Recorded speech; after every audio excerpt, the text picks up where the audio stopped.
الصلاة والسلام عليك يا سيدي يا رسول الله وعلى آلك وأصحابك يا سيدي يا حبيب الله.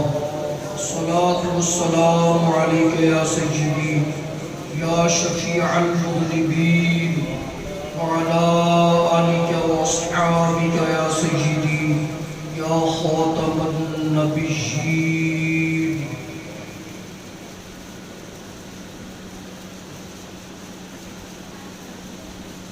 حمد و صلاة کے بعد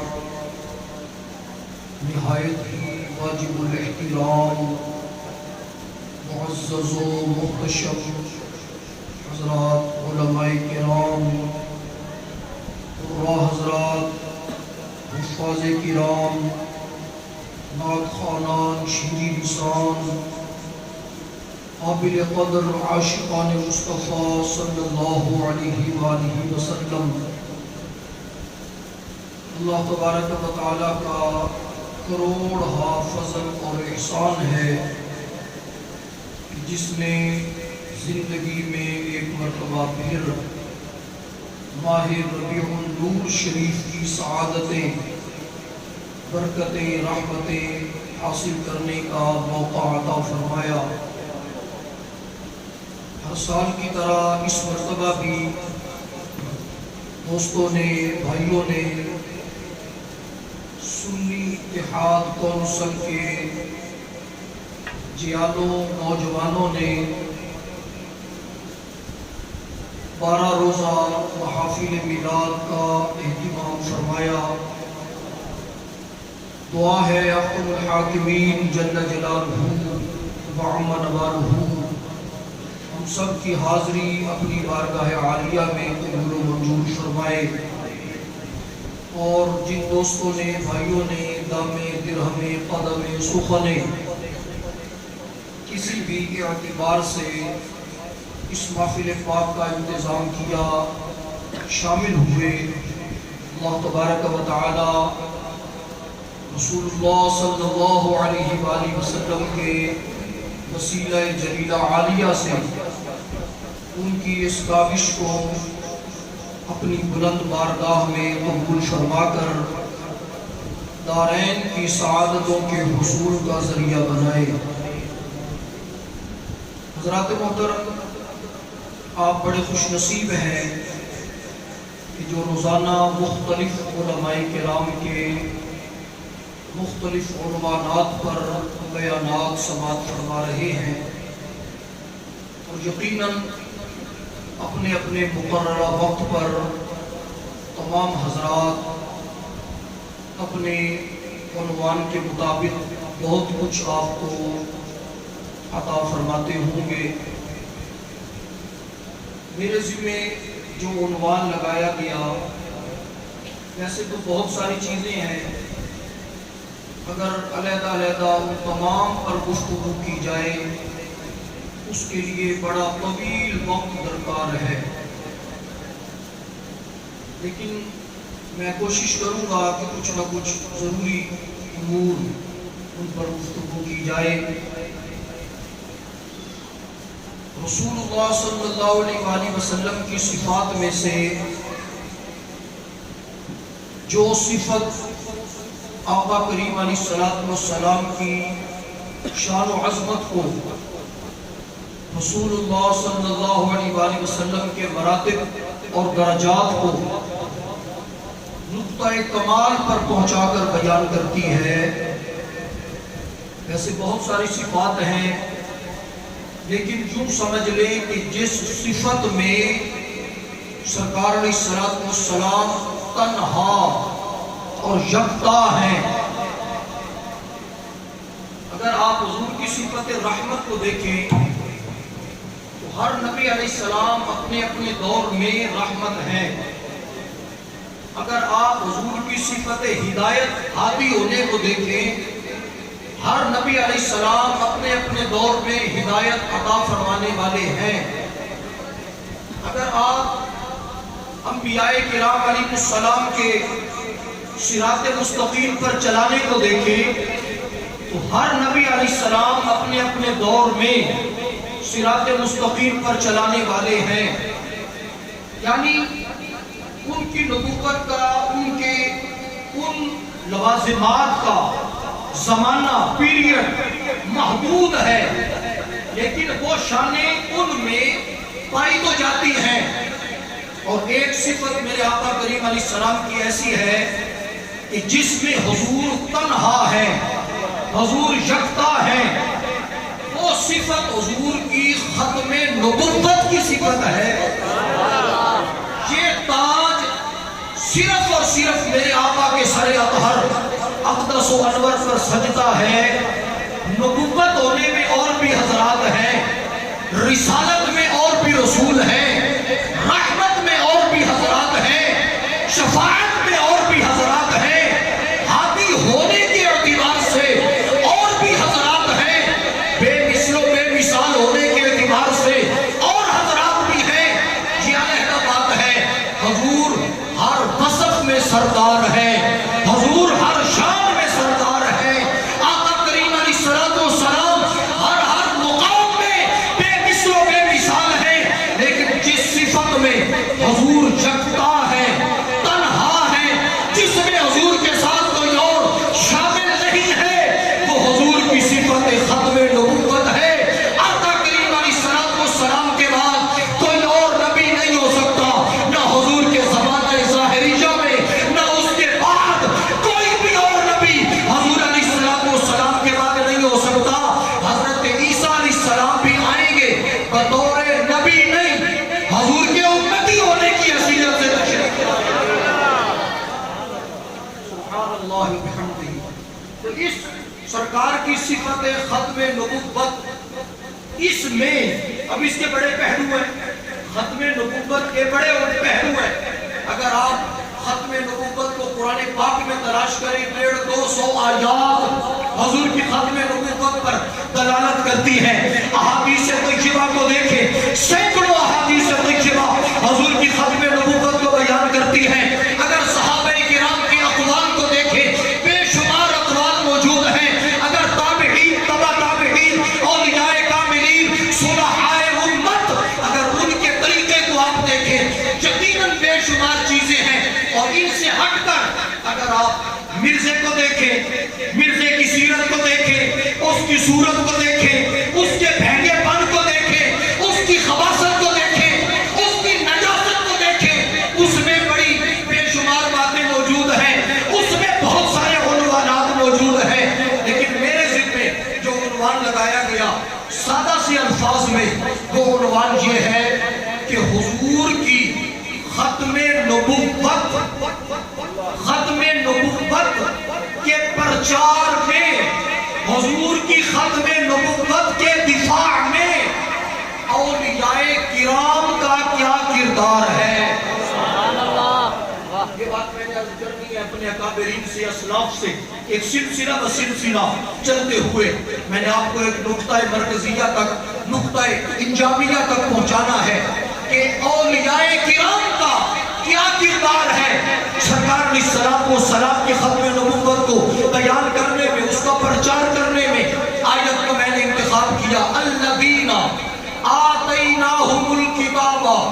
اللہ تعالیٰ فرماتا ہے وہ جن کو ہم نے کتاب دی ہے۔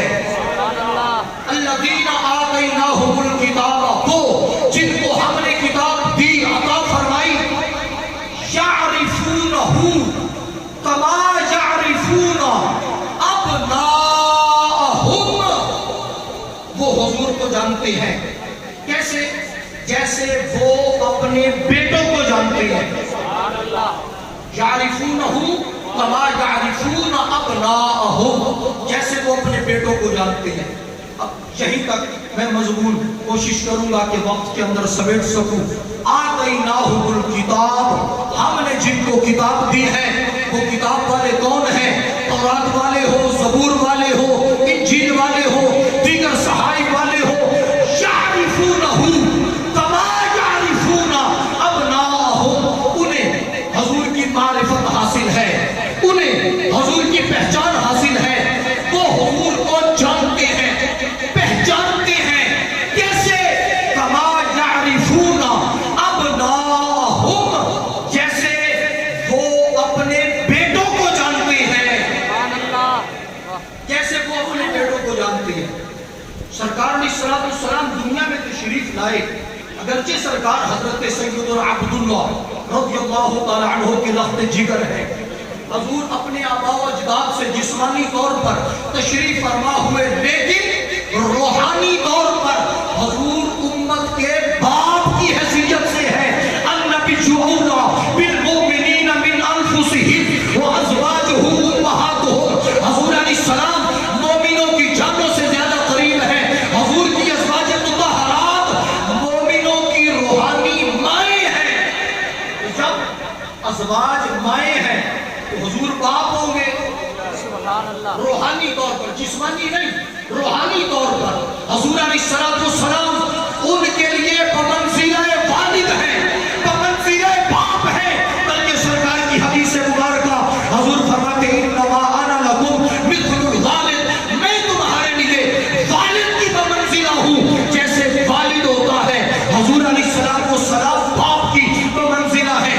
تو ہونا تو یوں چاہیے، یعرفونہ کما یعرفون آباءہم، جیسے وہ اپنے باپ کو جانتی ہے۔ ہونا یوں چاہیے کہ جیسے وہ اپنے باپ کو جانتی ہیں ویسے وہ سرکار کو جانتی ہیں، لیکن جہاں مضمون اس کے برعکس ہے، یعرفونہ کما یعرفون ابناءہم، جیسے اپنے بیٹوں کو جانتی ہیں۔ اس کی وجہ کیا ہے؟ روحانی طور پر حضور علیہ السلام اولین و آخرین کے باپ ہیں، جسمانی طور پر حضور کے شہزادے ہیں، حضور کی شہزادیاں ہیں، لیکن شہزادوں کو بچپن میں واپس لے لیا گیا۔ ختم نبوت کے مسئلہ کو برقرار رکھنے کے لیے حضرت سیدنا طیب و طاہر، حضرت قاسم و ابراہیم، حضرت عبداللہ حضور کے شہزادے بچپن کے اندر فوت ہو گئے، بیٹے دیے بھی صحیح اور دے کر واپس بھی لے لیے، دیے اس لیے کہ کوئی یہ نہ کہے صرف بیٹیاں ہیں، بیٹا کوئی نہیں، یہ بھی عیب ہے، اور دے کر واپس اس لیے کہ نبیوں میں ایک اصول رہا ہے، نبیوں کے بیٹے نبی بنتے رہے، حضرت آدم کے بیٹے حضرت شیش نبی، حضرت ابراہیم کے بیٹے حضرت اسماعیل، اسحاق، یعقوب، یوسف، جی نبوت کا ایک سلسلہ رہا۔ زکریا، یحییٰ، داؤد، سلیمان، نبیوں کے بیٹے نبی بنتے رہے۔ حضور کے بیٹے نبی بنے یا نہ بنے، صورتیں ہیں دو، اگر نبی بنے، دو صورتیں ہیں نا، نبی بنے یا نہ بنے، اگر نبی نہ بنے تو پھر اعتراض ہو سکتا ہے، شاید ان کے بیٹے میں صلاحیت نہیں ہوگی نبی بننے کی، دوسرے نبیوں کے بیٹے نبی، ان کے بیٹے نبی کیوں نہیں بنے، ان میں شاید صلاحیت نہیں ہوگی۔ اعتراض ہوتا ہے حضور کے شہزادوں پر، رب کو گوارا نہیں، حضور کے شہزادوں پر اعتراض ہو، رب کو گوارا نہیں، اور اگر وہ نبی بن جائے تو پھر حضور کی ختم نبوت کا تاج وہ برقرار نہیں رہتا، ختم نبوت کا منصب عظیم جلیل وہ برقرار نہیں رہتا۔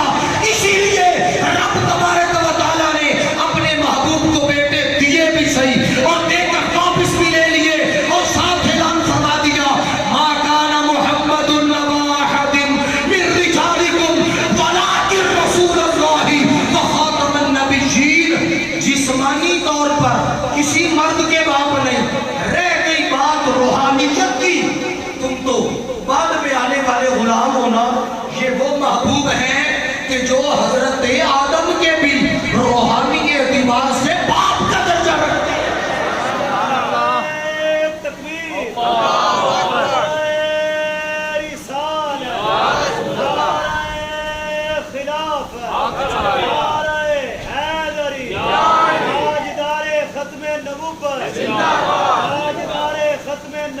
آمد مصطفیٰ، آمد مصطفیٰ۔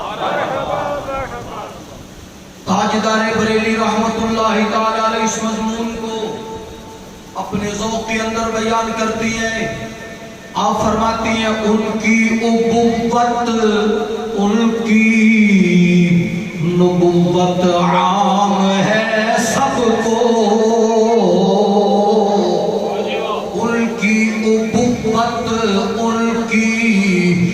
نبوت عام ہے سب کو، ان کی ابوت ان کی نبوت عام ہے سب کو، ام البشر عروس انہی کے پسر کی ہے، ام البشر عروس انہی کے پسر کی ہے، ان کی ابوت ان کی نبوت عام ہے سب کو، ام البشر عروس انہی کے پسر کی ہے،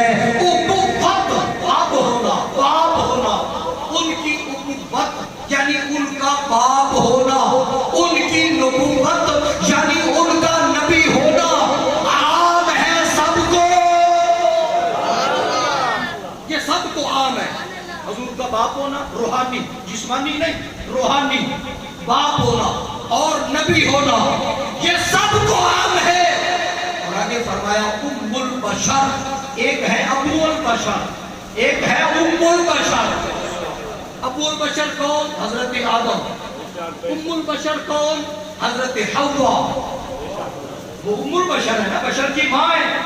ام البشر بشر کی ماں حضرت سیدہ حوا عروس دلہن انہی کے پسر کی ہے۔ حضور کے بیٹے روحانی حضرت آدم ان کی بیوی ہے، بیوی ہے حضرت سیدہ حوا، یعنی سیدہ حوا حضور کے بیوی ہے۔ اس اعتبار سے سیدہ حوا حضور کی بہو ہے، حضرت آدم حضور کے بیٹے ہیں، ساری نسل انسانی حضرت آدم کی اولاد ہے، سارے مصطفیٰ کریم علیہ السلام کے روحانی طور پر بیٹے اور بیٹے رکھتے ہیں۔ سبحان اللہ وبحمدہ۔ مضمون تھوڑا سا مشکل ہے لیکن پھر اعلیٰ حضرت کا مضمون ہے نا، اسے سمجھنے کے لیے بھی تھوڑا سا دماغ چاہیے نا، کچھ اور چاہیے، توجہ چاہیے۔ فرماتے ہیں ام البشر عروس انہی کے پسر کی ہے۔ حضور علیہ السلام جسمانی طور پر حضور مردوں میں سے کسی کے باپ نہیں، بچوں میں سے ہیں، بچے سرکار کے بیٹے ہیں، لیکن وہ بلوغت سے پہلے دنیا سے پردہ فرما گئے۔ مردوں میں حضور جسمانی اعتبار سے کسی کے باپ نہیں، روحانی اعتبار سے سرکار علیہ السلام ان کے لیے باپ کا درجہ رکھتے ہیں۔ تو ہونا یوں چاہیے کما یعرفون آباءہم، جیسے وہ اپنے باپوں کو جانتے ہیں ویسے وہ حضور کو جانتے ہیں۔ لیکن یہاں معاملہ اس کے برعکس ہے، اس کے الٹ ہے۔ یہاں کیا معاملہ ہے؟ کما یعرفون ابناءہم، جیسے اپنے بیٹوں کو جانتے ہیں، بیٹوں کو جانتے ہیں۔ یہ کیوں فرمایا؟ اس کی دو تین حکمتیں کہ بیٹوں کو جانتے ہیں، یہ کیوں فرمایا؟ پہلی حکمت، بیٹا باپ کو جانتا ہے، باپ بیٹے کو جانتا ہے، لیکن باپ بیٹے کو جانتا ہے دلائل سے، باپ بیٹے کو جانتا ہے حقائق سے، باپ بیٹے کو جانتا ہے قرائن سے، اور جو بیٹا باپ کو جانتا ہے وہ گمان سے جانتا ہے، وہ ظن سے جانتا ہے، اس کا جاننا قطعی نہیں ہے۔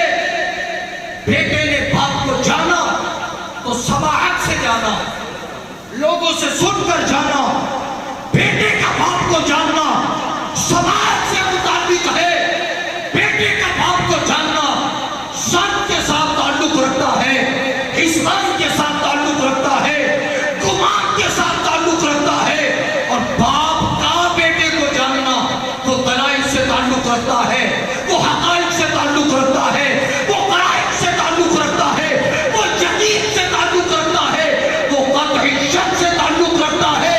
کما یعرفون ابناءہم،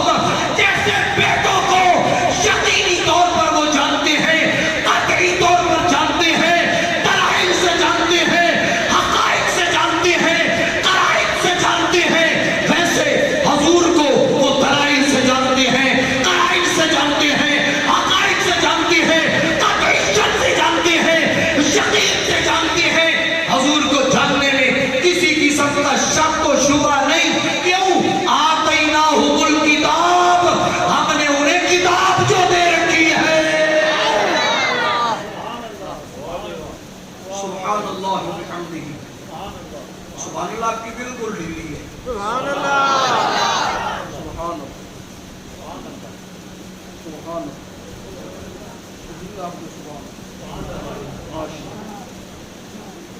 تھوڑی سی بات مشکل ہے لیکن آگے چلیں گے انشاءاللہ کھل جائے گی. بات کھل جائے گی لیکن تھوڑا سا آگے چلیں گے. کما یعرفون ابناءہم، جیسے وہ بیٹوں کو جانتی ہیں. اب میں اس سے زیادہ اس مضمون کو نہیں کھول سکتا کیونکہ حالات اور معاملات اور ارد گرد تمام چیزیں ان پر نظر رکھنی چاہیے.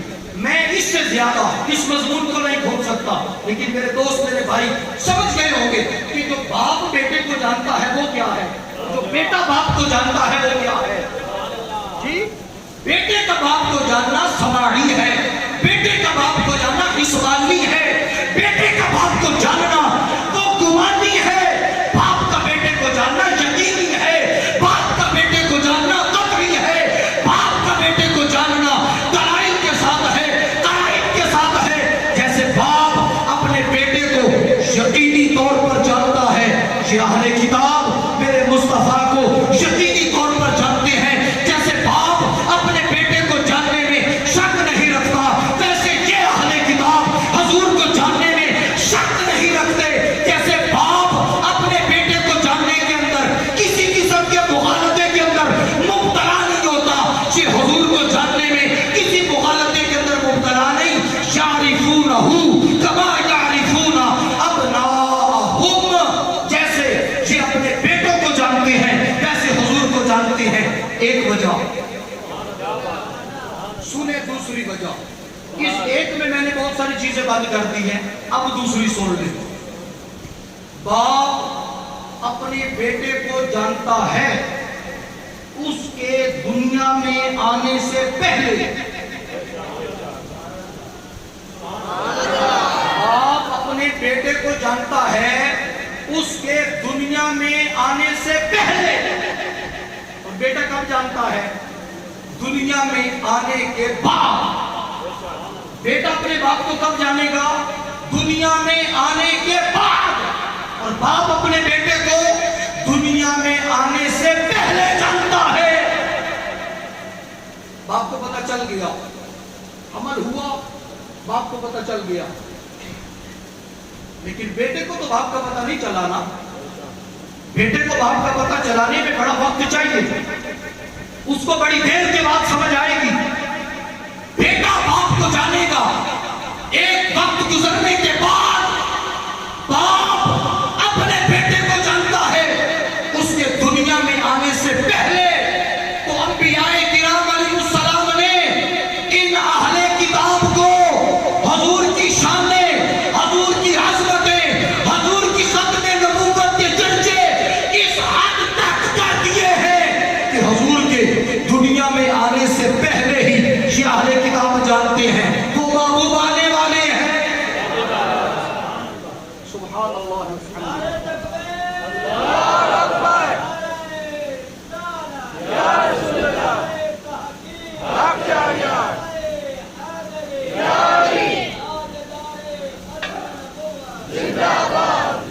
سبحان اللہ وبحمدہ. تھوڑا سا اسے کھول دے ذرا. سبحان اللہ. اللہ اکبر. ایک اور باریک سی بات کر دوں. جی یعرفونہ، ان کے گمان میں، حسبان میں، گمان میں یہ چیز یقینی طور پر ہے کیونکہ یقین گمان سے اوپر ہے. یقین گمان سے اوپر ہے. وہ حسبان میں، گمان میں، ظن میں، یقین میں اور قطعی طور پر حضور کی ذات کی معرفت رکھتے ہیں، حضور کی ذات کی پہچان رکھتے ہیں. وہ حضور کی ذات کو جانتے ہیں، پہچانتے ہیں. کیا وہ مومن ہے؟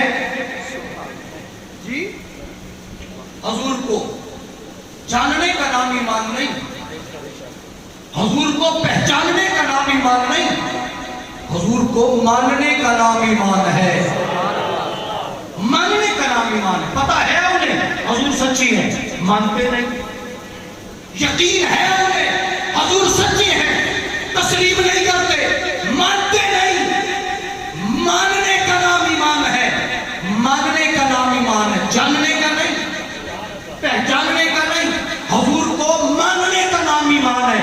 جو مان گئے پھر ان کے آج بھی چرچے موجود ہیں، جو مان گئے بڑے بڑے ماننے والے ہیں۔ ان ماننے والوں میں ایک دیکھیں، ایک نام میں آپ کو بتا دیتا ہوں، اب میرا عنوان یاد رکھنا۔ عنوان کیا ہے؟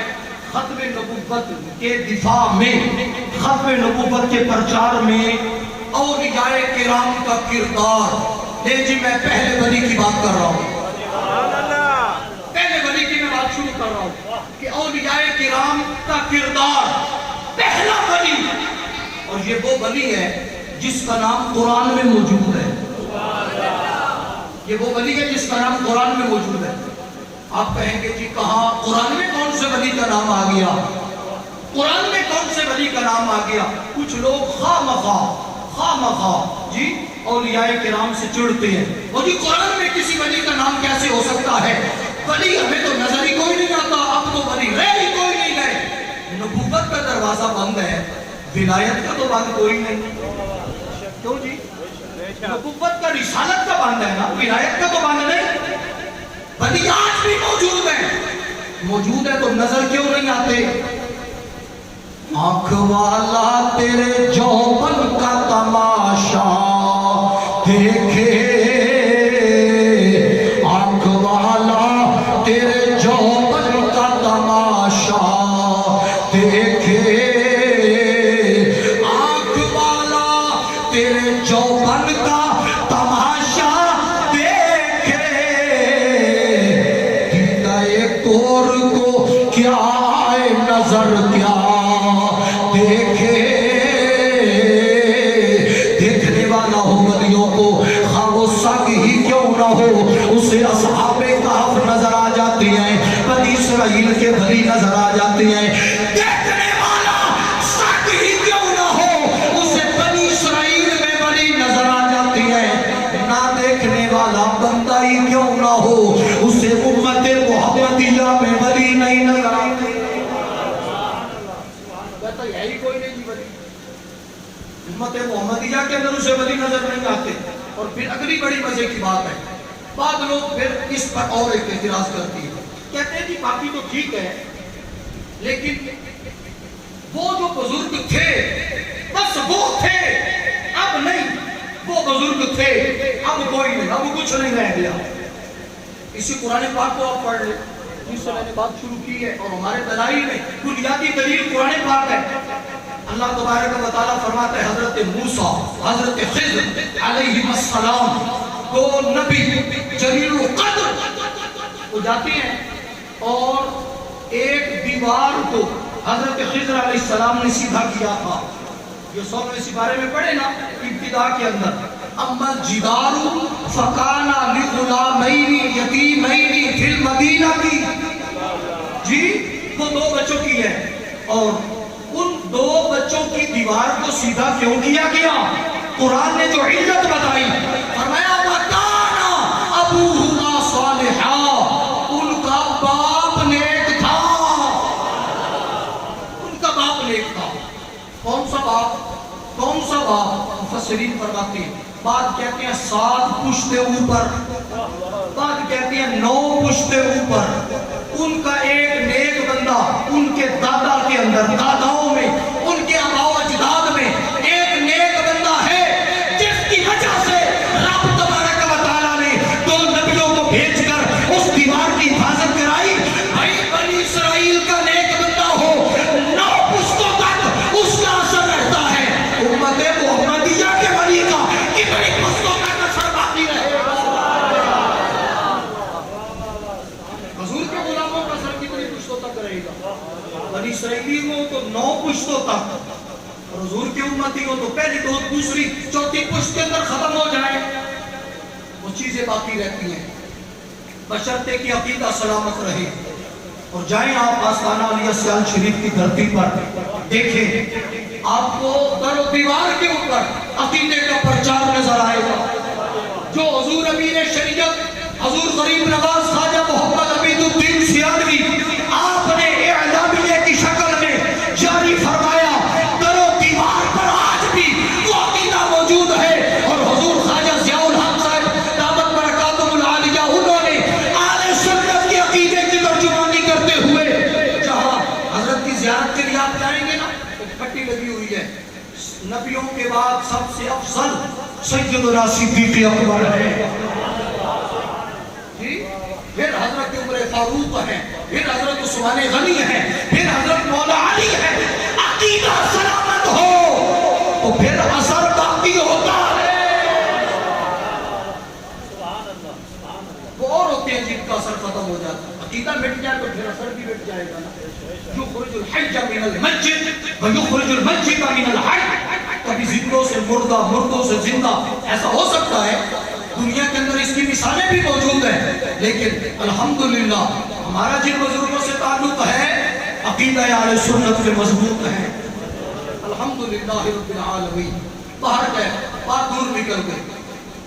یہ جو ولیوں کے پیچھے چلا ہے نا، اس کا نام ہے قطمیر. اس کتے کا نام ہے قطمیر. یہ جو ولیوں کے پیچھے چلا ہے قطمیر. آپ سیاحت شریف جائیں، وہاں سے آپ تعویذ لیں جادو کے لیے، آسیب کے لیے تعویذ لیں. عمومی طور پر گول دائرے میں کچھ نام لکھے ہوں گے، درمیان کے اندر ایک موٹا نام لکھا ہوگا قطمیر جی. گول دائرے میں باقی اسماء ہوں گے، درمیان میں موٹا نام ہوگا قطمیر. یہ قطمیر کون ہے؟ اصحاب کہف کا کتا ہے. آج بھی یہ کام آتا ہے. اگر کوئی شاید گم ہو جاتی ہو نا کسی کی، وہ بحوالہ قطمیر کر دے، بحوالہ قطمیر کر دے، اس کی وہ شاید سلامت رہے گی. قطمیر کے حوالے کر دے تو سامان سلامت رہتا ہے. بنی اسرائیل کے ولیوں کے پیچھے چلنے والے کتے کے نام لے کر اگر آپ اس سامان کو حفاظت کے اندر دے دینا، وہ آپ کا سامان محفوظ رہے گا. اور اگر حضور کی اصحاب کا نام لے دے، حضور کی اہل بیت کا نام لے دے، حضور کی امت کے اولیاء و صلحاء ان کا نام لے دے، آپ کا ایمان محفوظ ہو جائے گا. تکبیر، رسالہ، خلافت، حیدری، عظمت و شان مصطفیٰ، شان صحابہ و اہل بیت. لیکن میں پہلے ولی کا نام لے رہا ہوں، پہلے ولی کا نام لے رہا ہوں حضور کی ختم نبوت کے حوالے سے، جس نے اپنا کردار پیش کیا ہے. پہلے ولی کا، اس کا نام ہے تبع. کیا نام ہے؟ تبع. ایک بادشاہ گزرا ہے حضور سے، ایک روایت کے مطابق 900 سال پہلے، ایک روایت کے مطابق 1000 سال پہلے ایک بادشاہ گزرا ہے. کوئی پورا قصہ سنانا مقصود نہیں، حضور کی ختم نبوت کی بات بتانی ہے. یہ بادشاہ یہ وہ ہے کہ جس نے تفسیر قرطبی اٹھائے، دیگر تفاسیر، سب سے پہلے بیت اللہ شریف کو جس نے غلاف چڑھایا وہ یہ بادشاہ تبع ہے. اور اس کا نام سورہ دخان کے اندر آخری آیات میں موجود ہے. اہم خیر ام قوم تبع. کیا یہ قریش والے، حضور کی مخالفت کرنے والے، یہ بہتر ہے یا وہ تبع بہتر ہے جی؟ تبع اس کا نام قرآن پاک کے اندر موجود. بعض حضرات اس کے نبی ہونے کے قائل ہیں. حضرت سیدنا عبداللہ ابن عباس سید المفسرین، آپ فرماتے ہیں کہ یہ نبی ہے. لیکن حضرت سیدہ عائشہ صدیقہ فرماتی ہے لا تسبوا تبعا. تبع کو برا بھلا نہ کہو، فإنه كان رجلا صالحا. وہ نیک بندہ تھا، نبی نہیں لیکن نیک بندہ تھا. اس میں پھر اختلاف آ گیا. نبوت میں چند حضرات کا قول ہے، عمومی طور پر اسے ولی مانتے ہیں، نیک بندہ، صالح بندہ اسے تسلیم کرتے ہیں. چلتے چلتے وہ حرم پاک میں پہنچا، اس نے خلاف چڑھایا، کعبہ شریف کو خلاف چڑھانے کے بعد پھر اس جگہ آیا جہاں آج مدینہ منورہ ہے، جو عاشقوں کا قبلہ ہے، عاشقوں کے دل کا قبلہ. سر سوئے روضہ جھکا پھر تجھ کو کیا جی، سر سوئے کعبہ جھکا پھر تجھ کو کیا، دل کا ساجد نچ دیا پھر تجھ کو کیا. سر جھکتا ہے تو وہ کعبے کی جانب، دل جھکتا ہے تو مصطفیٰ کے آستان پاک کی جانب.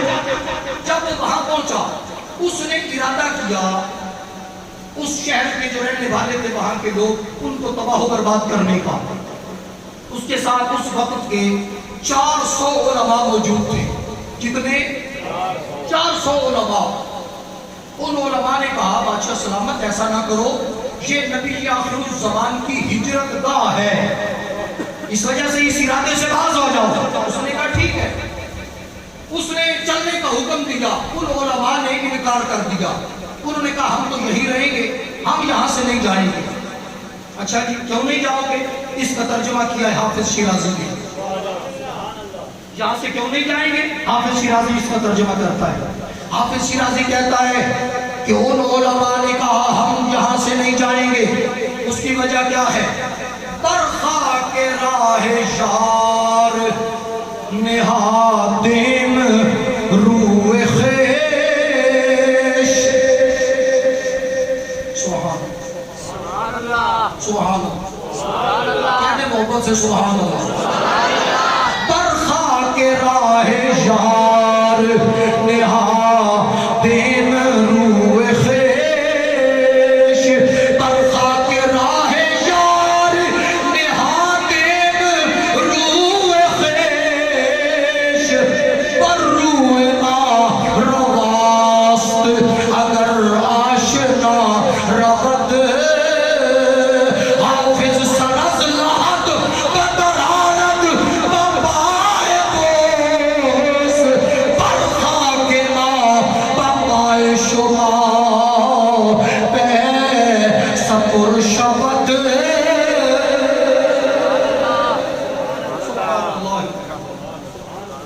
حافظ شیرازی کہتا ہے کہ میں نے اپنے یار کے راستے میں اپنا چہرہ بچھا دیا، میں نے اپنے یار کے راستے میں اپنا چہرہ بچھا دیا۔ کیوں؟ اس لیے کہ برخا کے راہ یار نہادیم روح خیش، پر روح مار رواس اگر آشنا رود، تبھی تو ایسا ہوگا کہ وہ محبوب میرے چہرے کے اوپر سے گزریں گے۔ سبحان اللہ، سبحان اللہ، سبحان اللہ، تبھی تو ایسا ہوگا کہ وہ محبوب میرے چہرے کے اوپر سے گزریں گے، اور جب وہ گزریں گے نا تو پھر کیا ہوگا؟ حافظ سرز لحد بدرانت ببائے بوس، حافظ سرز لحد، حافظ اپنا سر قبر میں سے نکال کر اپنے محبوب کے قدموں کو بوسہ دے لے۔ سبحان اللہ وبحمدہ، میں نیچے سے اپنا سر نکال کے نا محبوب کے تلووں کو چوم لوں گا۔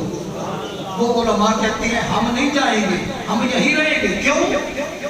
اس لیے کہ انتظار کریں گے اس محبوب کا، آ گئے زندگی میں مل گئے تو سبحان اللہ، نہ بھی ملے نا تو ان کی راستے میں ہماری قبریں تو بنے گی نا، کبھی تو وہ محبوب یہاں سے گزریں گے۔ میں بات حضور کی ختم نبوت کی کر رہا ہوں۔ سبحان اللہ۔ اس نے کہا ٹھیک ہے، اس نے 400 مکان تیار کروائے اور ان علماء کو ان مکانات کے اندر ٹھہرایا، ضروریات سب کچھ دے کر اب اس نے ایک خط لکھا، یہ خط میرا سرکار تک تم نے پہنچانا ہے۔ اس خط کا مضمون سنے اور پہلے ولی کا ختم نبوت کا پرچار سنے۔ سبحان اللہ وبحمدہ، اے پتر گوڑے تنے کر کے ہو، سبحان اللہ، کہہ دے محبت سے سبحان اللہ۔ یہ واقعاتی طور پر آپ نے سنا ہوگا، میں جو بات کرنا چاہتا ہوں وہ سنے سبحان اللہ۔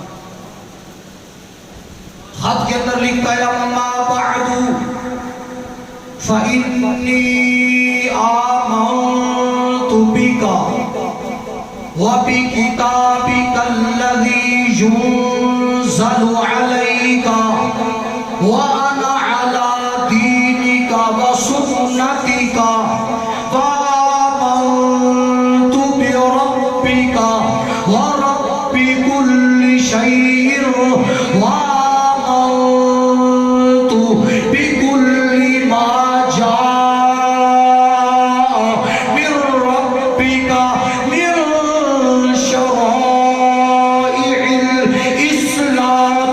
فإن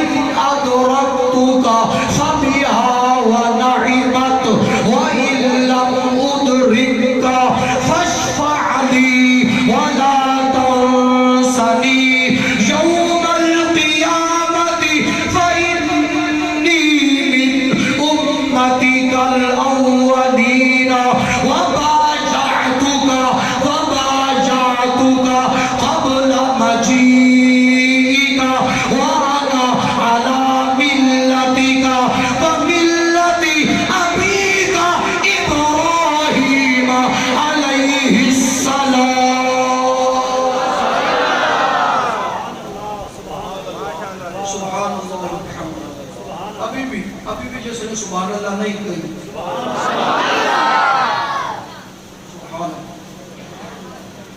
یہ اس نے لکھا ہے خط. اب اس خط کا مضمون سنیں. کہتا ہے اما بعد، حمد و صلاۃ کے بعد انی آمنت بک، میں نے آپ کو مان لیا ہے. آمنت بک، میں آپ کی ذات پر ایمان لے آیا ہوں.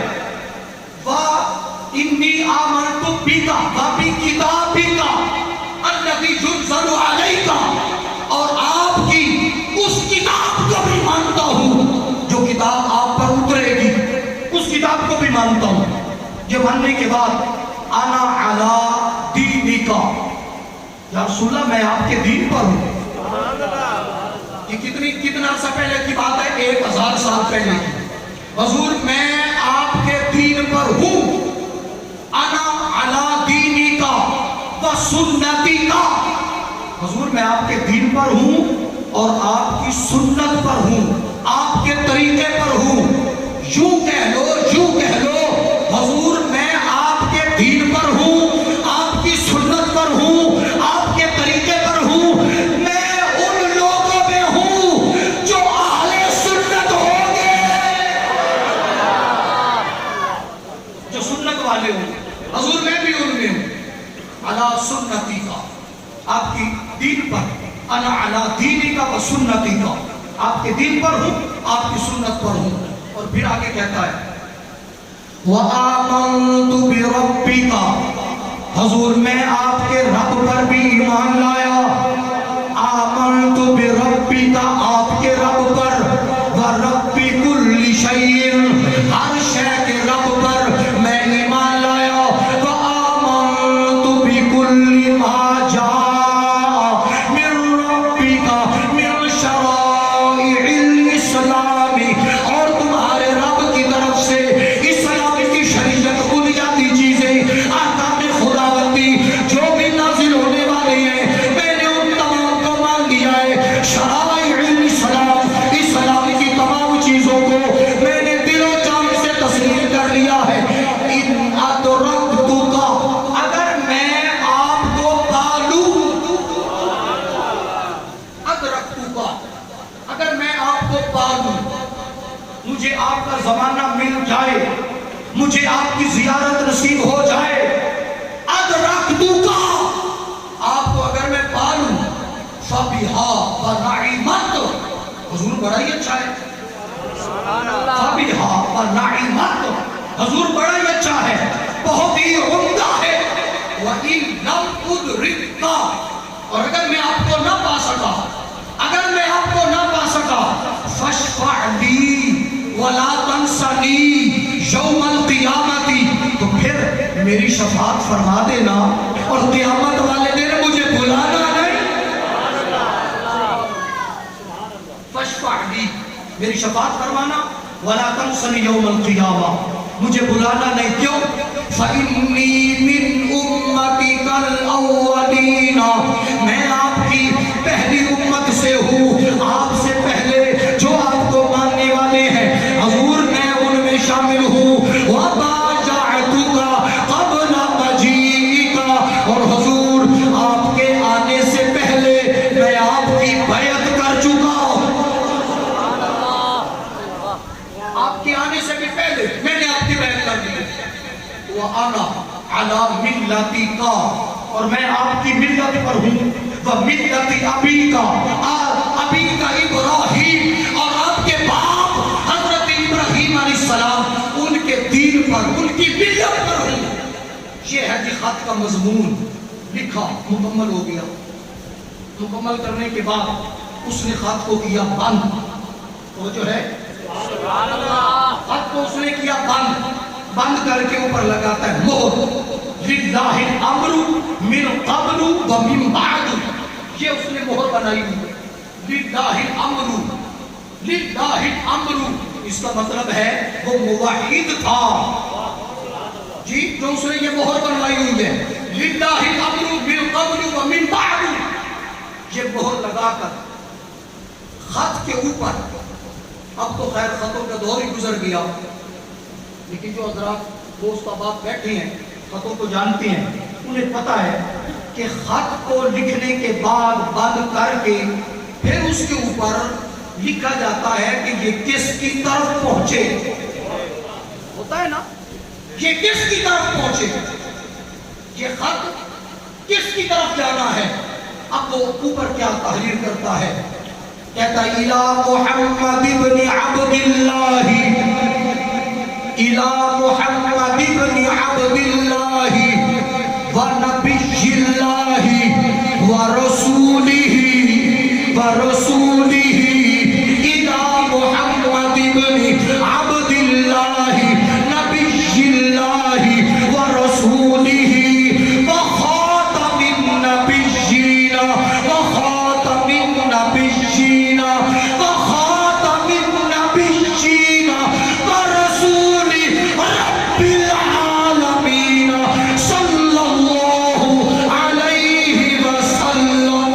سبحان اللہ. نعرہ تکبیر، نعرہ رسالت، نعرہ خلافت، نعرہ حیدری، تاجدار ختم نبوت، ختم نبوت، آمد مصطفیٰ، آمد مصطفیٰ. لکھتا ہے الہ محمد بن عبد اللہ، یہ خط پہنچے محمد بن عبد اللہ کی جانب. وہ کون ہے؟ نبی اللہ، وہ اللہ کے نبی ہیں. ورسول ہی، اللہ کے رسول ہیں. وخاتم النبیین، سارے نبیوں میں سے آخری نبی ہیں. سارے نبیوں میں سے آخری. ورسول رب العالمین، اور رب العالمین کے رسول ہیں. یہ اس نے خط کے اوپر لکھا. اب ذہن حاضر ہو تو میں ایک اشارہ دے دوں، میں ایک اشارہ دینا چاہتا ہوں، لیکن ذہن حاضر رکھنا. جو اندر مضمون لکھا ہے اس میں ختم نبوت کا ذکر نہیں کیا. جو اندر مضمون ہے اس میں ختم نبوت کا ذکر نہیں، جو باہر مضمون ہے اس میں ختم نبوت کا ذکر ہے. کیوں؟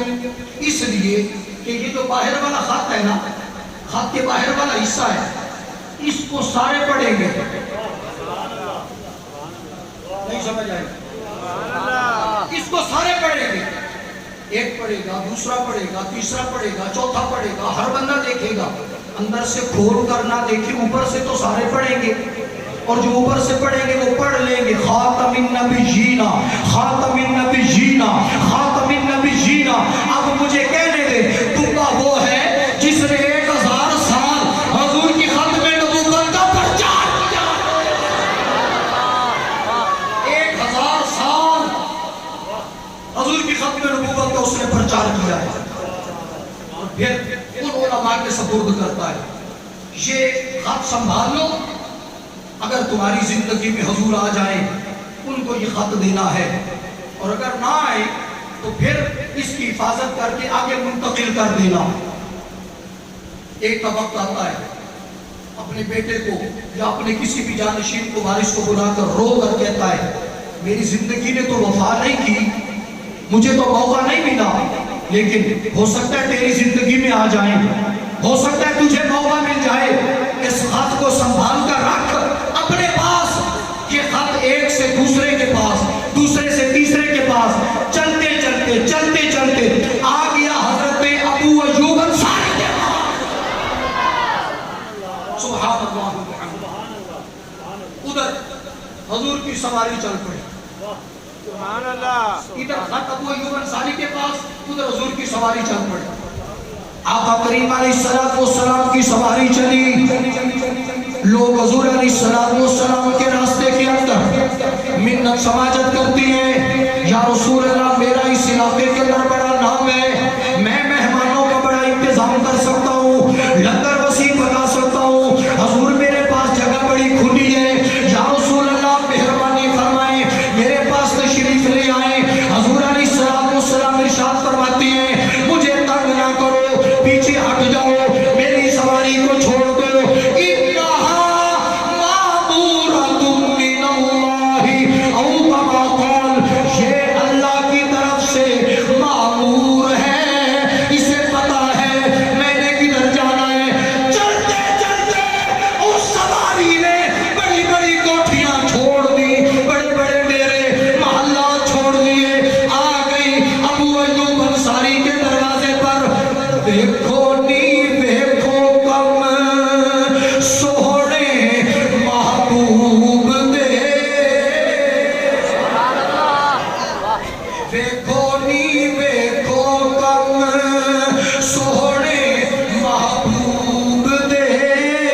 کے اوپر ساری امانت لاتے حضور نے فرمایا، حضور نے خط پڑھ کے نا سرکار فرماتے توبہ میں نے تجھے قبول کیا، توبہ میں نے تجھے قبول کیا۔ یہ سرکار کی ختم نبوت کا پرچار دنیا میں حضور کی آنے سے 1000 سال پہلے حضور کی ختم نبوت کا پرچار توبہ اس بادشاہ نے کیا۔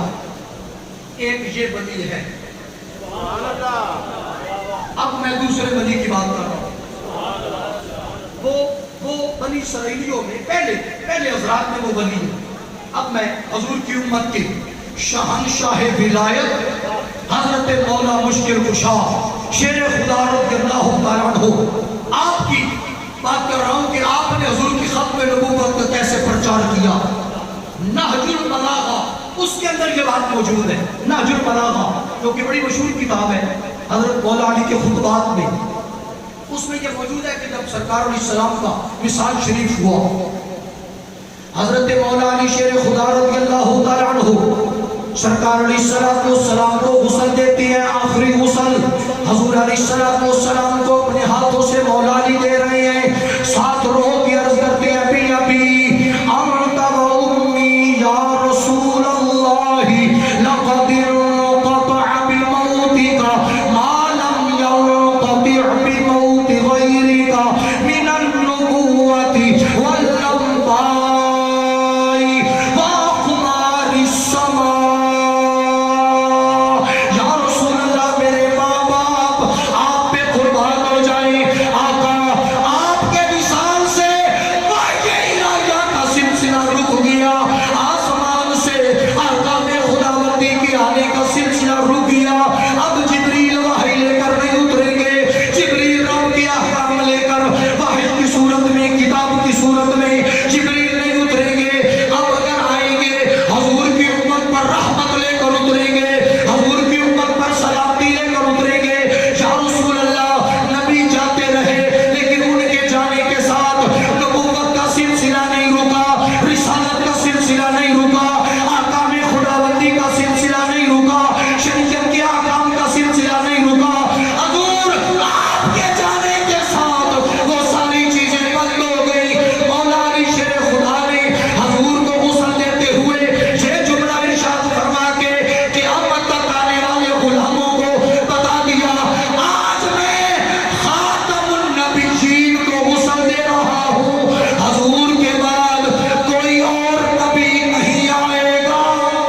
سبحان اللہ، نعرہ رسالت، نعرہ رسالت، تاجدار ختم نبوت، تاجدار ختم نبوت، تاجدار ختم نبوت، زندہ حق اہل سنت و جماعت، سبحان اللہ، سبحان اللہ۔ تاجدار ختم نبوت کا نعرہ اور پھر اس وقت کے اندر لگے اور پھر چند بندے بولے تو پھر آپ رہنے دیں، کون سی مجبوری ہے آپ کو ختم نبوت کا نعرہ لگانے کی؟ میں ہوں نا حضور کی ختم نبوت کا پرچار کرنے کے لیے، میں ہوں نا، پھر سیاہ کا غلام کس لیے ہے حضور کی ختم نبوت؟ تاجدار ختم نبوت، تاجدار ختم نبوت، تاجدار ختم نبوت۔ سبحان اللہ وبحمدہ۔ اب آپ سے تاجدار ختم نبوت کا نعرہ بھی منت سے لگوانا پڑے گا، یہ آپ کی کمزوری ہے جس کی وجہ سے وہ سر پہ چڑھ گئے ہیں، یہ ہماری سنیوں کی سستی ہے، غفلت ہے کہ اس گانے دجال کو ماننے والے پلید آج وہ سر اٹھا رہے ہیں۔ حضور کے غلام کو سر اٹھا کے بات کرنی چاہیے، حضور کے غلام کو حضور کی ختم نبوت پہ ڈٹ کے بات کرنی چاہیے۔ یہ وہ عقیدہ ہے جو حضور علیہ السلام کی آمد سے پہلے سے طے شدہ عقیدہ ہے۔ اور مزے کی بات ہے ہر بندے کا منصب اس کے دنیا میں آنے کے بعد ہوتا ہے۔ یہ ختم نبوت حضور کا وہ منصب ہے، حضور بعد میں آئے ہیں، یہ منصب حضور کا پہلے سے طے شدہ ہے۔ سبحان اللہ وبحمدہ۔ کتاب کا نام ہے المعجم الکبیر، لکھنے والے حضرت امام طبرانی۔ آپ ارشاد فرماتی ایک صحابی ہیں جن کا نام ہے حضرت نعمان بن بشیر، حضرت نعمان بن بشیر جانتے ہیں؟ یہ وہی نعمان بن بشیر ہے جن کو اس یزید پلید نے معذور کر کے عبید اللہ بن زیاد کتے کو وہاں مقرر کیا. الکمال اٹھائیں مشکات شریف کے آگے جو اسماء الرجال کی بحث ہے اس کے اندر انہوں نے اس کا تعارف کراتے ہوئے عبید اللہ بن زیاد کا نام آیا. انہوں نے کہا ہوا کلب، وہ کتا ہے جو اہل بیت کے مقابلے کے اندر آیا ہے، وہ خبیث ہے. ہوا کلب عبید اللہ بن زیاد جس کو گورنر مقرر کیا گیا کوفے کا اور جس نے پھر وہ خواستیں کی علامہ الحفیظ حضرات جانتی ہیں. حضرت نعمان بن بشیر کو کیوں معذور کرایا؟ ان کا کیا جرم تھا؟ ان کا جرم یہی تھا کہ وہ محب اہل بیت تھے. سبحان اللہ. یہی جرم ہے ان کا کہ وہ محب اہل بیت تھے. اہل بیت سے وہ سختی نہیں کر سکتے تھے. کیوں؟ اس لیے کہ انہوں نے حضور سے سبق پڑھے ہوئے تھے، سیکھے ہوئے تھے. وہ اہل بیت سے نرمی تو نہیں کر سختی تو نہیں کر سکتے تھے. وہ اہل بیت کے لیے نرم. یزید کہتا ہے سختی کرو، انہوں نے کہا میں نہیں کرتا. یزید نے معذور کرا دیا. اور یہی نعمان بن بشیر ہے کہ جب یزید کے دربار سے وہ قافلہ دوبارہ مدینہ منورہ کی جانب روانہ ہوا ہے تو یہی نعمان بن بشیر ان کے ساتھ بطور نگہبان یزید نے مقرر کیا کہ آپ ان کے ساتھ جائیں اور ان کو مدینہ المنورہ کے اندر پہنچائیں. یہ ہے کہ حضرت نعمان بن بشیر رضی اللہ تعالیٰ عنہ یہ صحابی رسول ہیں. آپ ارشاد فرماتی ہیں. اب میں حدیث پاک پڑھنا چاہتا ہوں. ہاتھ اٹھائیں جس کی ہاتھ حضور کے ذوق میں سلامت ہے، حضور کی حدیث پاک کے لیے جو اٹھ سکتی ہے. کہہ دے محبت سے سبحان اللہ، کھول کے بولے سبحان اللہ. سبحان اللہ. اب میں نے حدیث پاک سنانی ہے لیکن اس کا استقبال پھر آپ نے شایان شاد طریقے سے کرنا ہے. پتہ چلے کہ منڈی باہو دین جنگا کھوکھرا کے دوست وہ حدیث پاک سننا جانتے ہیں اور استقبال کرنا جانتی ہیں. انہیں پتہ ہے حدیث پاک کی قدر کیا ہے، حدیث پاک کی شان کیا ہے. حضرت نعمان بن بشیر رضی اللہ تعالیٰ عنہ آپ حدیث پاک کے راوی ہیں. آپ ارشاد فرماتی ہیں سبحان اللہ وبحمدہ. آپ اچھا اسے چلا رہے ہیں لیکن ابھی اسے تھوڑا سا اور کھولیں.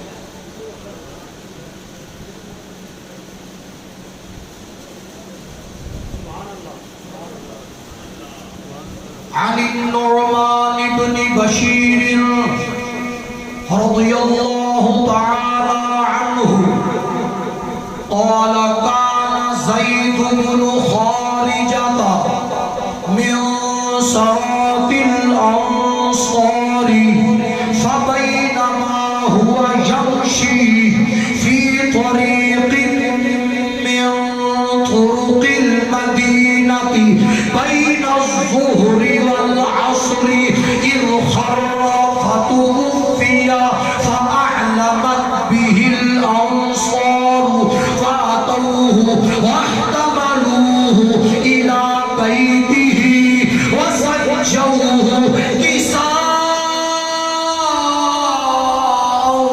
وبردين وفي البيت نساء من نساء الأنصار يبكين عليه ورجال من رجالهم فمكث على حاله حتى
کی بات کر رہا ہوں. واہ سبحان اللہ سبحان اللہ. بہت سارے ہوں گے لیکن میں چند افراد کی ان میں سے چند کی چن کر آپ کو بات سنا رہا ہوں. تیسرے ولی کی بات کر رہا ہوں.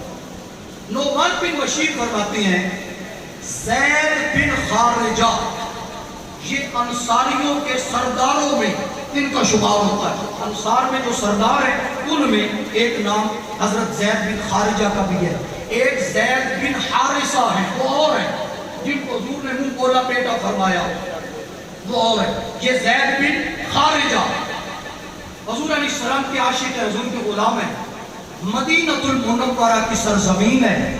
ظہر اور عصر کا درمیانی وقت ہے. حضرت زید بن خارجہ مدینہ شریف کی گلیوں میں, مدینہ شریف کے بازار کے اندر حضرت زید بن خارجہ آپ گزر رہی ہیں. فرشتہ اجل آ گیا, روح قفس عنصری سے پرواز کر گئی. آپ کا وصال شریف ہو گیا, زمین پر تشریف فرما ہوئے, وصال شریف ہو گیا. گھر والوں کو, اہل علاقہ کو, دوستوں کو پتہ چلا, وہ سارے آئے. اعلمت بہ الانصار فاتوہ واحتملوہ الی بیتہ, آئے اور حضرت کو اٹھا کر مدینہ شریف کی گلی سے اٹھا کر حضرت کو لے کر گھر پہنچے.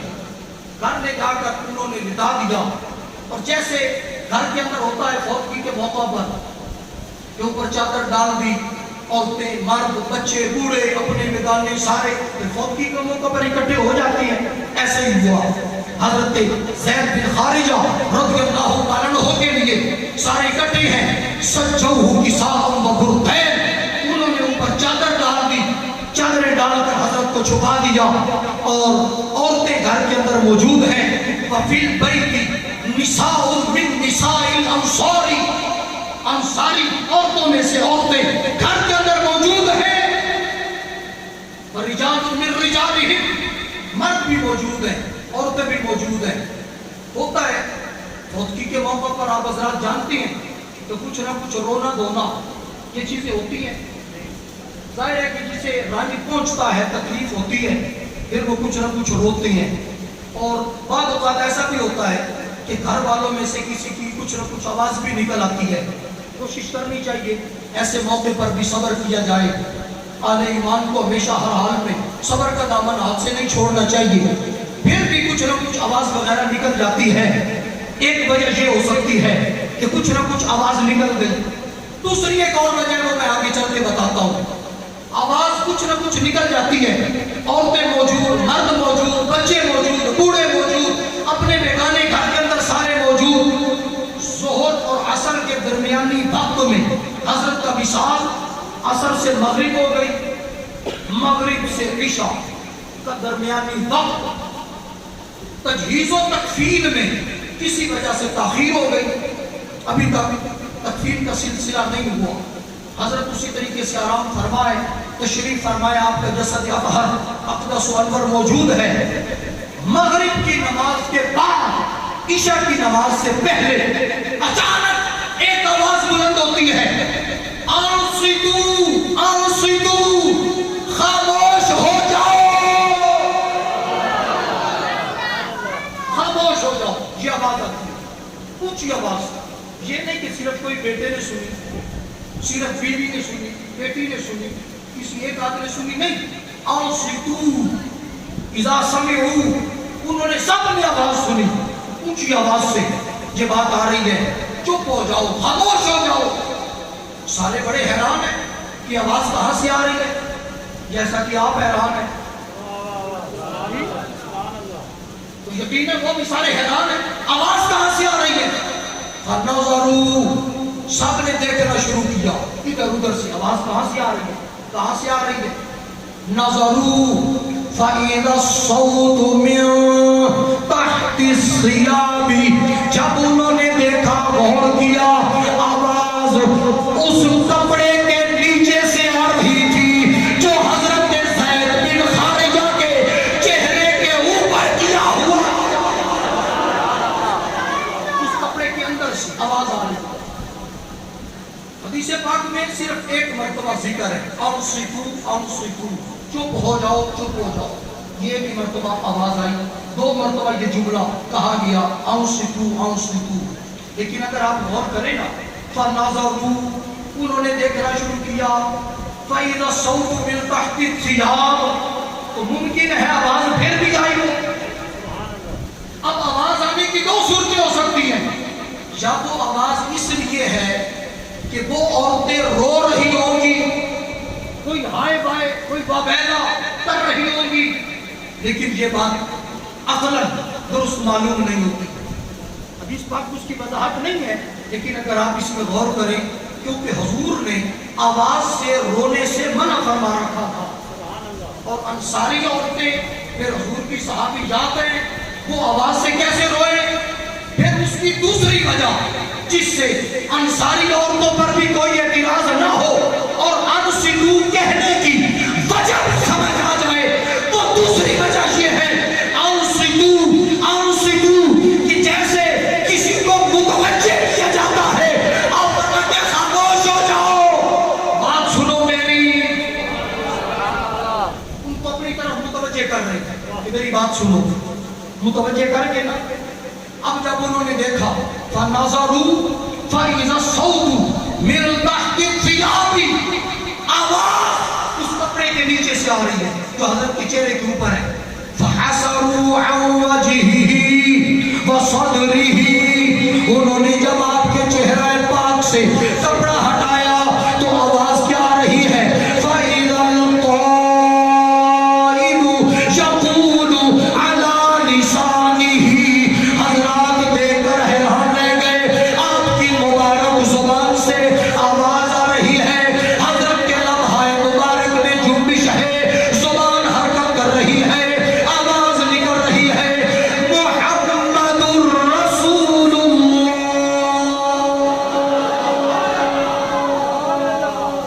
آواز کیا آ رہی ہے؟ بولے، یہ آپ کے کلمے کا جز ہے، بولے نا، محمد الرسول اللہ، حضور اللہ کے رسول ہیں، النبی الامی، حضور نبی ہیں اور حضور امی ہیں، حضور امی ہیں، امی حضور کی صفت ہے، حضور نبی ہیں، امی ہیں، جس کا دنیا میں استاد کوئی نہ ہو، حضور نبی ہیں، امی ہیں، اور خاتم النبیین، حضور آخری نبی ہیں۔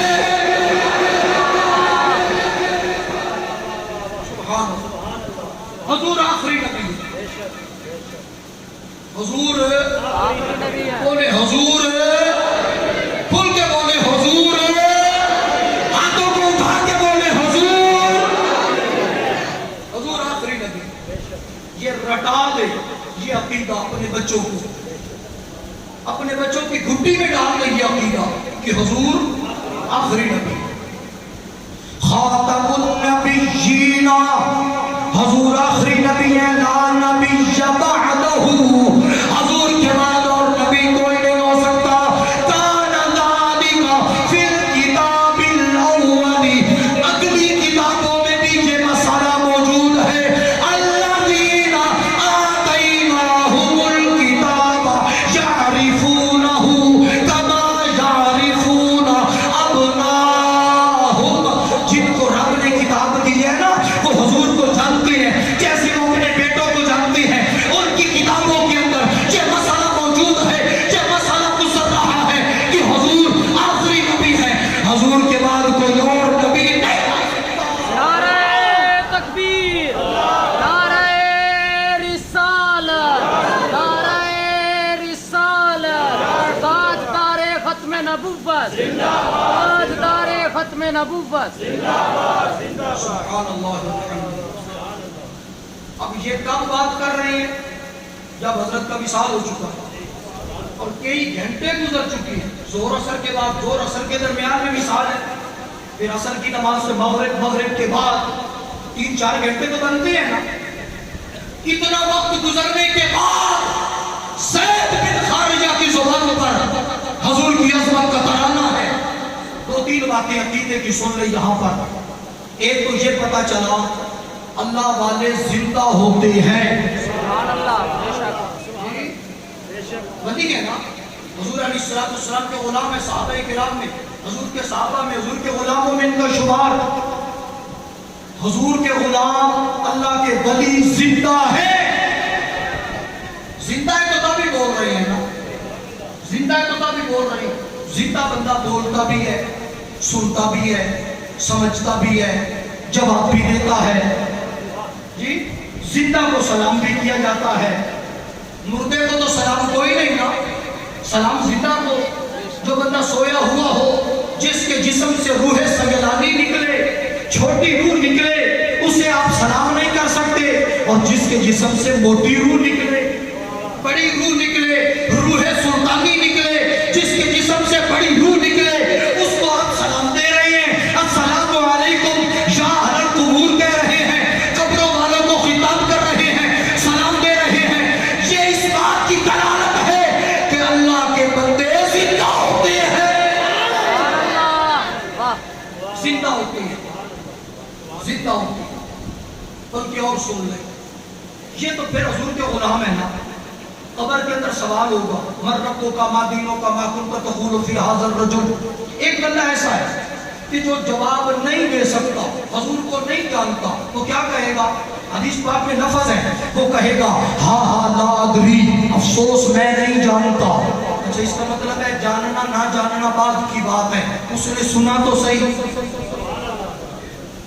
اس نے سنا تو صحیح، اس نے سمجھا بھی صحیح کہ مجھ سے کیا پوچھا جا رہا ہے، وہ بول کر جواب بھی دے رہا ہے۔ نہ بھی جانے حضور کو، زندہ تو وہ بھی ہے، لیکن اس کی زندگی ختم ہونے والی ہے، اس کی زندگی فنائیت والی ہے۔ اور جو حضور کے غلام ہیں، ان کی زندگی من عمل صالحا من ذکر او انثى وهو مؤمن فلنحيينه حیاة طیبہ۔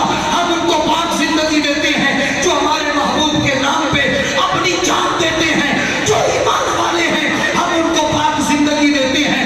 خود اندازہ کریں، جس محبوب کے نام پہ جانے والا زندہ ہے، وہ محبوب خود کیوں ہے؟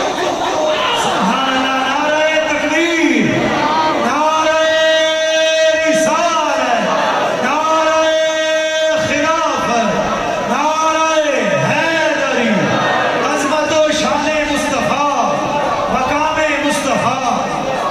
سبحان اللہ الحمد۔ ایک تو یہ پتہ چل گیا کہ حضور کے غلام زندہ۔ ایک اور اس سے عقیدہ ثابت ہوا، حضور کی ختم نبوت یہ وہ عقیدہ ہے کہ اگر مرنے کے بعد بھی ہمیں بولنے کی توفیق ملے نا، تو ہم ختم نبوت میں بولیں گے۔ مرنے کے بعد بھی حضور کے غلام بول رہے ہیں، ختم نبوت میں، وصال کے بعد بول رہے ہیں۔ اچھا، وہ وصال کے بعد بھی بولے اور آپ زندہ رہ کے مسجد میں بیٹھ کے بھی نہ بولے، سبحان اللہ۔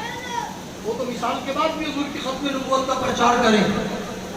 مولانا جمیل الرحمن قادری رضوی رحمت اللہ تعالی علیہ، آپ اپنے ذوق کے اندر ترجمہ کرتے ہیں، آپ فرماتے ہیں میں وہ سنی ہوں جمیل قادری، مرنے کے بعد میں وہ سنی ہوں جمیل قادری،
مجھے توفیق دے میں حضور کی نعتیں پڑھ رہا ہوں، حضور کی ختم نبوت کا پرچار کر رہا ہوں، حضور کی عظمتیں بیان کروں. الفاظ کوئی بھی ہو، مقصد تو حضور کی شان ہے نا. الفاظ کوئی بھی ہو، سب کی یہ حسرت ہے. جی اٹھائیں آپ ذرا، سب اٹھا دیں آپ.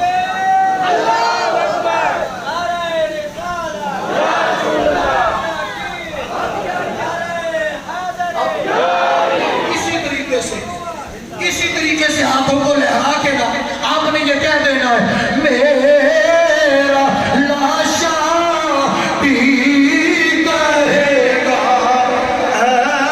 صلاۃ و سلام، میرا لاشا بھی کہے گا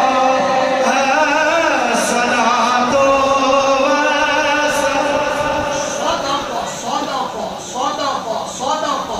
آخر میں یہ الفاظ ہے حدیث پاک کے آخر میں، سچ کہا. کس نے سچ کہا؟ اب اس کے اندر دو تین صورتیں ہیں. سبحان اللہ الحمد. اس کے اندر دو تین صورتیں ہیں. کس نے سچ کہا؟ اس صدقہ کا فاعل کون ہے؟ کس نے سچ کہا؟ کیونکہ یہ جو ختم نبوت کا مسئلہ ہے نا، یہ کان دانی کا پھر کتاب الاول، اگلی کتابوں میں بھی یہ موجود. ایک معنی یہ ہو سکتا ہے کہ ان نبیوں نے اپنی امتوں سے حضور کی ختم نبوت کا جو مسئلہ بیان کیا، ان نبیوں نے اپنی اپنی جگہ صدقہ سچ کہا. ایک یہ ہو گیا. دوسرا سن، دوسرا زید بن خارجہ، حضرت زید بن خارجہ آپ فرماتے صدقہ سچ کہا. ان نبیوں نے بھی اور ہمارے آقا نے بھی جو عقیدہ ہمیں دیا، سچ کہا. یا تیسری وجہ کہ راوی نعمان بن بشیر وہ کہتی ہیں زید بن خارجہ نے سچ کہا. زید بن خارجہ تو نے سچ کہا. یہ تین چار نظریات اس کے اندر ہو سکتی ہیں. کتنے ولیوں کی بات ہو گئی ہے؟ تین. چوتھے کی سن لیں. چوتھی کی سن لیں. حضرت امام اعظم امام ابو حنیفہ امام الائمہ کاشف الغمہ جن کے ہم مقلد ہیں، حضرت امام اعظم ابو حنیفہ آپ کے دور میں الخیرات الاحسان کے اندر محدث ابن حجر حیدری نے لکھا تنبہ رجل فی زمانہ، ایک بندے نے امام صاحب کے دور میں نبوت کا دعویٰ کر دیا اور کہتا ہے امہلونی، مجھے مہلت دو حتی آتی بعلامت، کہ میں اپنی علامت اپنی دلیل پیش کر سکوں، مجھے مہلت دو. حضرت امام صاحب سے لوگوں نے پوچھا کہ حضور وہ کہتا ہے مجھے مہلت دو میں اپنی دلیل پیش کروں کہ میں نبی ہوں. آپ نے فرمایا تاریخی فتویٰ میرے امام ابو حنیفہ کا، فرمایا من طلب منہ علامت کفر، جس نے اس سے علامت مانگی، نشانی مانگی، وہ بھی کافر ہو جائے گا. لِأَنَّهُ بِطَلَبِهِ مُكَذِّبٌ بِقَوْلِ النَّبِيِّ صَلَّى اللَّهُ عَلَيْهِ وسلم أَنَا خَاتَمُ النَّبِيِّينَ لَا نَبِيَّ بَعْدِي. کیونکہ جب وہ دلیل مانگے نا، اس کا مطلب ہے اس نے حضور کے فرمان کو نہیں مانا. جب حضور فرماتے ہیں میں آخری ہوں، میرے بعد نبی نہیں ہو سکتا، ہم اس کی دلیلیں نہیں دیکھیں گے، ہم اپنے آقا کریم علیہ السلام کی حدیث سے بات کو دیکھیں. سبحان اللہ.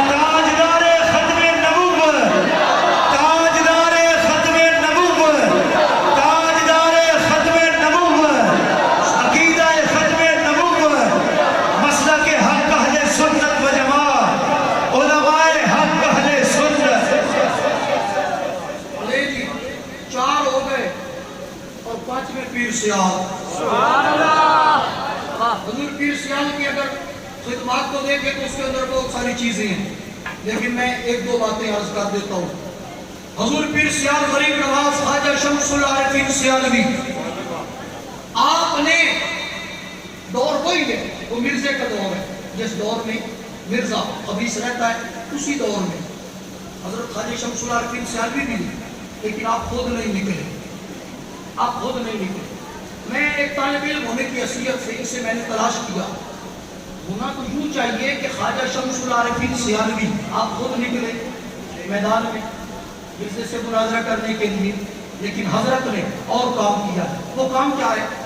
خود نہیں نکلے، آپ نے ایک فوج تیار کی ہے جس فوج کے ایک سپاہی کا نام مولانا عبدالعزیز بغوی ہے، جس فوج کے ایک سپاہی کا نام مولانا غلام قادر بھیروی ہے، جس فوج کے ایک سپاہی کا نام پیر سید غلام حیدر شاہ جلال پوری ہے، جس فوج کے ایک سپاہی کا نام حضرت خواجہ معظم الدین برولوی ہے، جس فوج کے ایک سپاہی کا نام حضرت پیر سید مہر علی شاہ یہ نہیں لاجپال لاجپال پیر سیال پیر سیال لاجپال لاجپال. یہ نہیں صرف آپ نکل آئے میدان میں، آپ نے آگے جماعت تیار کی ہے. سبحان اللہ. اس جماعت نے رد کیا ہے اس مرزے پلید کا. اگر آپ خود بھی چلے جاتے تو معاملہ تو اس کا ختم ہو جاتا. حضور پیر سیال کا علم کوئی چھوٹا تو نہیں، پیر مہر علی شاہ گولڑوی رحمت اللہ علیہ جیسا جید عالم جس کی کسی عالم پر نظر ٹکتی نہیں، لیکن پیر سیال کے سامنے آئے تو مان گئے کہ علم کے اعتبار سے بھی پیر سیال سونے ہیں اور حسن کے اعتبار سے بھی پیر سیال کا ثانی کوئی. سبحان اللہ. سبحان اللہ بحمدہ. آپ نے پوری ایک فوج تیار کی اور پھر حضرت خواجہ ضیاء الدین سیالوی، خواجہ شمس العارفین سیالوی کے پوتے حضور شیخ الاسلام خواجہ محمد قمر الدین سیالوی کے والد گرامی، آپ نے مرزے کے رد میں، ابھی مرزا سوچ رہا تھا وہ جو اس کی بنیادی باتیں ہیں نا، بنیادی باتیں اس کی جس کے اندر اس نے حضرت عیسیٰ علیہ السلام کی مخالفت شروع کی، جی ان بنیادی باتوں میں آپ نے کتاب لکھی معیار المسیح. مسیح کسے کہتے ہیں؟ کیونکہ یہ مرزے نے اپنے آپ کو مسیح کہنا شروع کر دیا تھا نا، مسیح موعود کہتا ہے جس مسیح کا حضور علیہ السلام نے فرمایا کہ وہ آئیں گے وہ میں ہوں. تو آپ نے فرمایا معیار المسیح کہ اس مسیح کا معیار کیا ہے، وہ مسیح کون ہوگا. پورا کتاب آپ کی بازار کے اندر موجود. حضور شیخ الاسلام خواجہ محمد قمر الدین سیالوی آپ کی تو زندگی گزری ختم نبوت کا پرچار کرتے ہوئے. آپ نے ایک مرتبہ ان مرزائیوں کے خبیث کو آپ نے مناظرے کا چیلنج کیا اور بادشاہی مسجد میں مناظرے کا وقت مقرر ہو گیا. آپ علماء کے ساتھ وہاں پہنچے، وہ خبیث نہ آ سکا. پھر ایک اور مناظرہ، یہ آپ کے قریب بالکل شاہپور، جی شاہپور کے اندر مجوبہ ایک علاقہ ہے. یہاں حضور پیر سیال خواجہ شمس شیخ الاسلام خواجہ قمر الدین سیالوی رحمت اللہ علیہ آپ نے مجوکا کے اندر مرزائیوں سے مناظرہ کیا اور لاجواب مناظرہ، بے مثال مناظرہ، جس میں آپ کے استاد گرامی امام المناطق حضرت علامہ مولانا معین الدین اجمیری، سبحان اللہ، حضور شیخ الاسلام کے استاد گرامی وہ بھی موجود، آپ کے چھوٹے بھائی حضرت خواجہ فخر الدین غلام فخر الدین سیالوی آپ بھی اس مناظرے کے اندر موجود.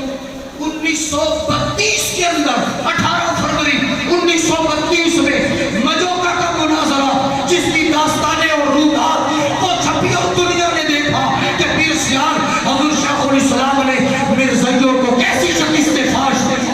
لاجپال لاجپال پیر سیال پیر سیال لاجپال لاجپال.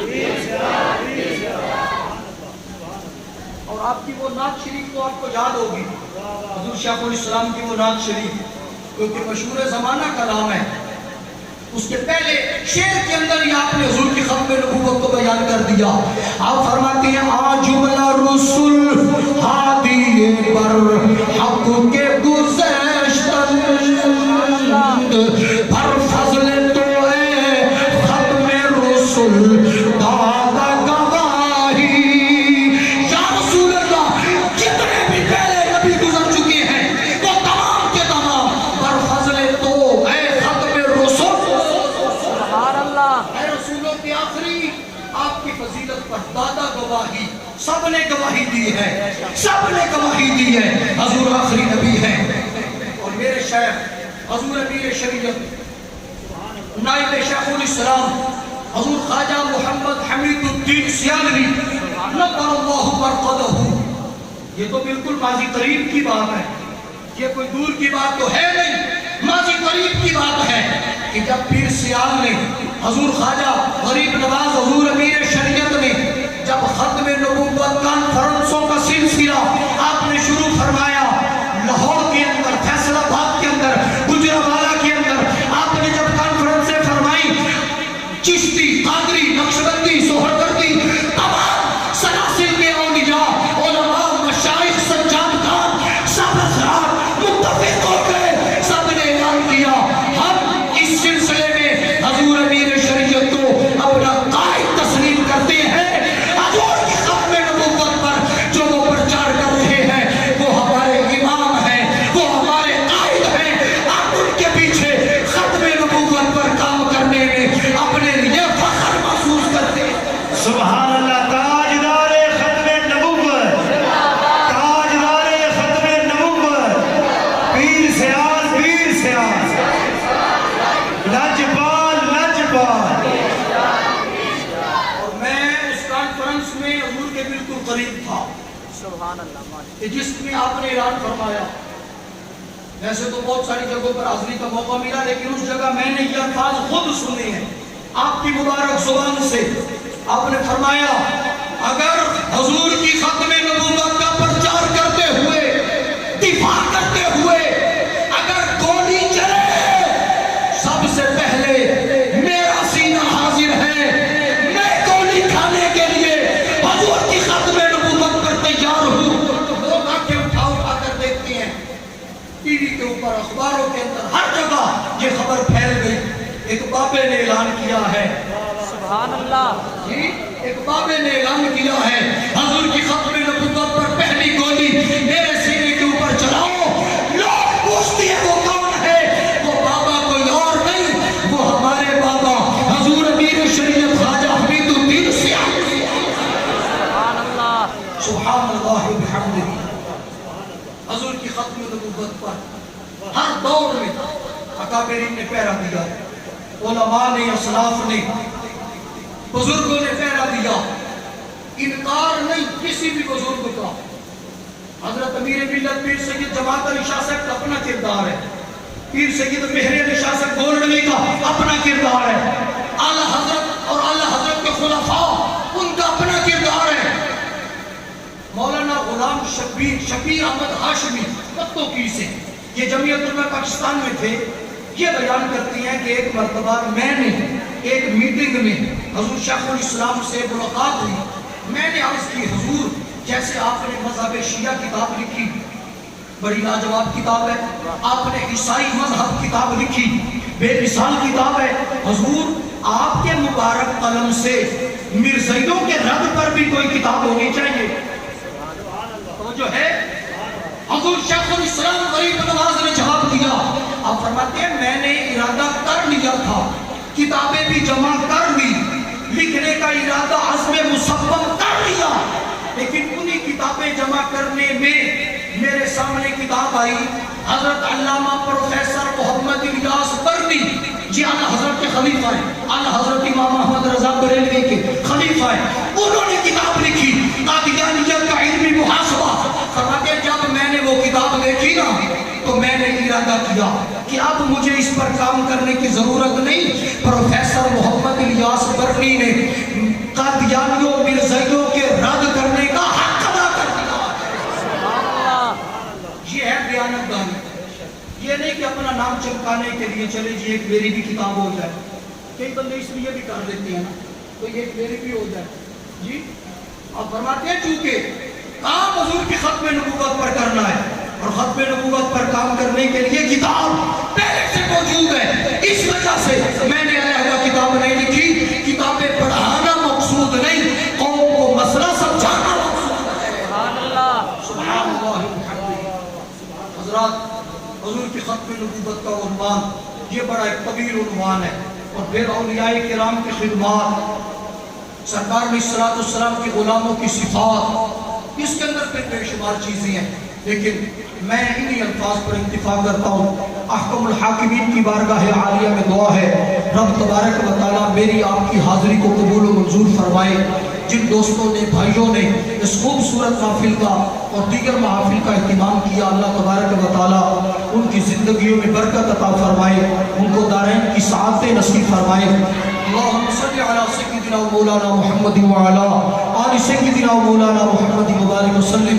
الہ العالمین اس محفل پاک کو اور اس جیسی جو اور محافل روزانہ منعقد ہو رہی ہیں، یا اللہ ان کو اپنی بارگاہ عالیہ میں قبول فرما۔ الہ العالمین ہمیں حضور علیہ السلام کی عظمت، حضور کی عزت پر پہرا دینے کی توفیق عطا فرما، ختم نبوت کا پرچار کرنے کی توفیق عطا فرما۔ یا اللہ جو دوست، جو بھائی اس محفل پاک میں کسی بھی اعتبار سے شامل ہیں، یا اللہ ان کے عمر میں، علم میں، عمل میں، رزق میں، کاروبار میں ترقی عطا فرما، خیر و برکت عطا فرما، عافیت و صحت عطا فرما۔ الہ العالمین جو بیمار ہے شفاء کلی عطا فرما، پریشان حال پریشانیاں مصیبتیں دور فرما، مقروضوں کو قرض سے، قیدیوں کو قید سے رہائی عطا فرما، جائز نیک دلی حاجات کو پورا فرما۔ جانا پردے کے اندر مائیں بہنیں بیٹیاں بیٹھی ہیں، حضور کی عزت کا صدقہ سیدہ خاتون جنت کے نقش قدم پر چلنے کی توفیق عطا فرما۔ الہی بحق بنی فاطمہ کہ بر قول ایما کنی خاتمہ، اگر دعوتم رد کنی ور قبول، منو دست و دامان آل رسول، زبان تاب مقدر دہاں جائے گیر، ثنائے محمد بود دل پذیر۔ ربنا تقبل منا انك انت السميع العليم وتب علينا انك انت التواب الرحيم۔ صلی اللہ تعالی علی خیر خلق ونور عرشه سیدنا مولانا محمد وعلى آله وصحبه اجمعین۔